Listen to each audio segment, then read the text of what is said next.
is Dr. Live with New Insight, and thank you for joining me in another video. The title of today's video is Adult ADHD. ADHD is more than just not paying attention. ADHD, or Attention Deficit Hyperactivity Disorder, is a neurobiological or neurodevelopmental disorder that occurs as a result of imbalances in neurotransmitters in the brain and differences in the brain structure and function that affect attention, emotional regulation, controlling impulsivity, and goal-directed behavior or motivation. The primary neurotransmitters involved with ADHD include dopamine and norepinephrine, which regulate alertness, focus, and motivation, and serotonin that regulates mood, impulse, and sleep. ADHD can be difficult to diagnose in adults and is often misdiagnosed as anxiety or depression or substance use. Many adults who have ADHD also showed symptoms in childhood or adolescence, but were never tested or diagnosed, or they were misdiagnosed. There are 3 types of ADHD. The 3 types include hyperactive impulsive, inattentive, and combined. Most adults have the combined type, and in adults with hyperactivity impulsive type, you may see behaviors such as being very active and busy, always on the go. In fact, many adults describe it as feeling restless or having nervous energy.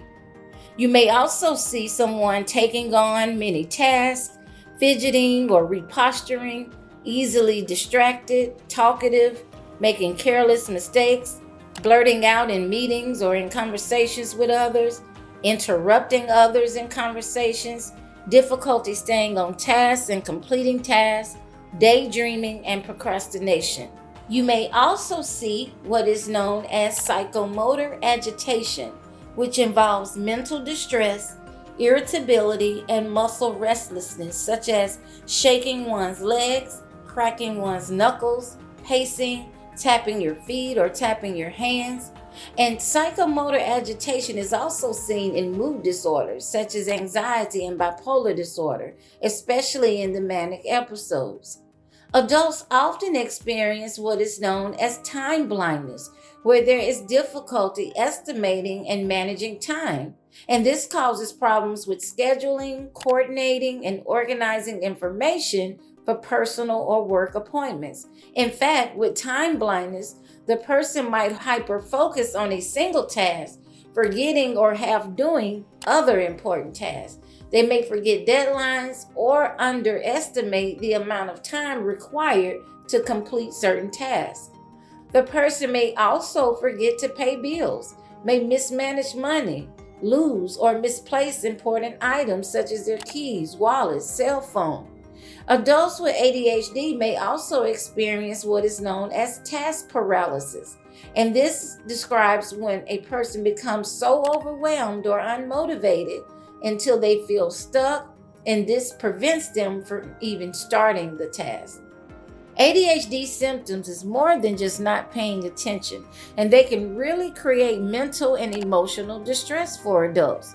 After all, society assumes adults should have fully developed executive functioning skills. It's as if being an adult comes with the unspoken rule that you should have your life together and not miss a beat. Furthermore, society may have less leniency and patience with an adult who is struggling with executive functioning than they would a child or adolescent. And the stakes or consequences of this will look differently as well. Adults with ADHD commonly experience anxiety, stress, frustration, and depression.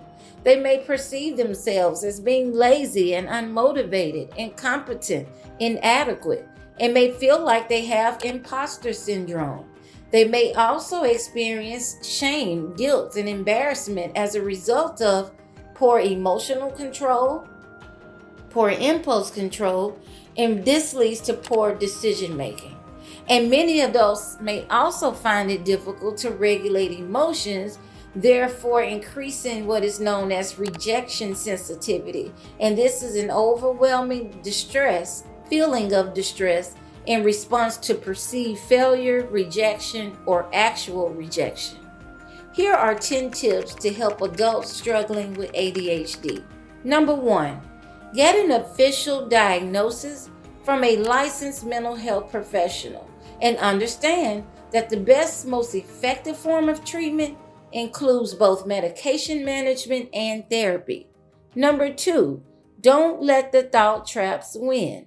Challenge and change thoughts that cause you to criticize or condemn yourself, feel inadequate or incompetent. Number 3, affirm yourself and refrain from basing your value, worth, or importance on external validation. Number 4, aim for single tasking and not multitasking, meaning do one thing at a time.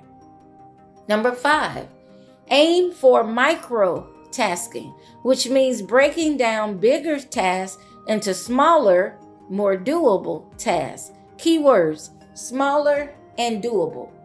Number 6, get an accountability person to help you stay on task and complete tasks by checking on you at certain intervals. And let this be someone you trust who knows you're struggling and will actually help hold you accountable with no excuses or by giving you that tough love. Number 7, try a strategy known as body doubling.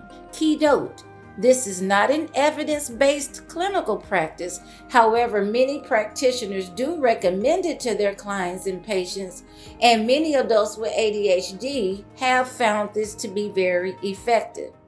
Body doubling is a technique that involves having someone present with you, working alongside you, and they can be in a different room or they can be on a screen, a video call, while you're completing a task. And these may be tasks that you're having difficulty starting or completing, perhaps tasks you find boring.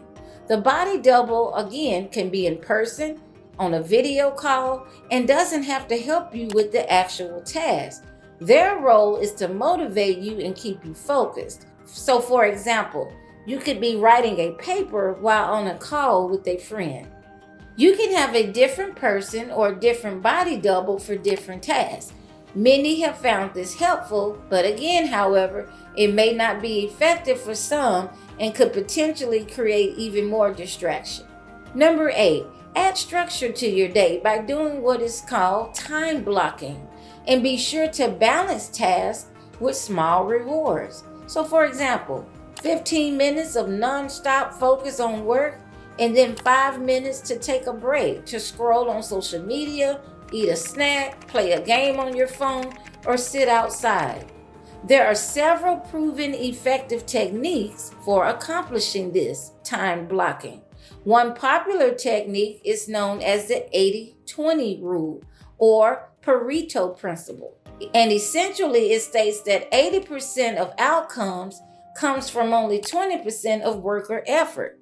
However, the worker effort must be very intentional and particular for helping you reach the desired outcome. So therefore, according to this Pareto principle, 20% of what you do should translate in 80% of the results you see. Number 9, it is also important for adults with ADHD to have both visual and time cues. For visual cues, one can use Post-it notes, apps, digital calendars, planners, and whiteboards. And number 10, for time cues, one can combine new tasks to an already established task. So for example, take medication after brushing teeth or check emails after breakfast. And the person can also set timers for reminders if needed. So please don't struggle. Help is available. Please get the help you need.